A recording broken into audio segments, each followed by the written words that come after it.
maaari nating mahuli ang mga sindikatong sangkot sa gold smuggling case. Chinese New Year bukas, maraming tao sa Chinatown. Pero ang magli-lead sa atin, si Mr. Chan.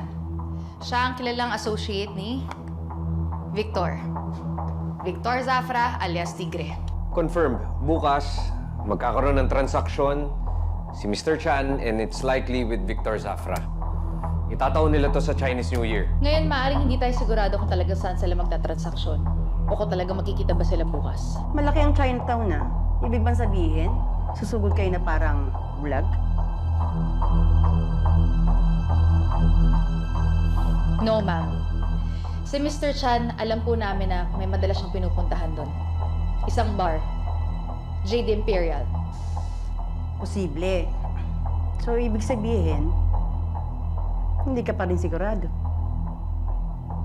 Bolang kristal pala yung hanap. Maaaring hindi po namin alam kung ano pong mangyayari bukas. Pero isa lang masisigurado ko sa inyo. Ang buong team ay alam kung anong gagawin kahit anong senaryo ang mangyari.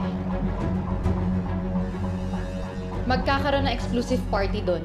Yun ang perfect cover nila para gawin ang transaksyon. Guys, this is our mission.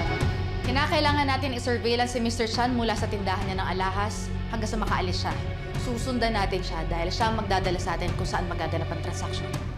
Castor, Ralios, kayo na muna sa van.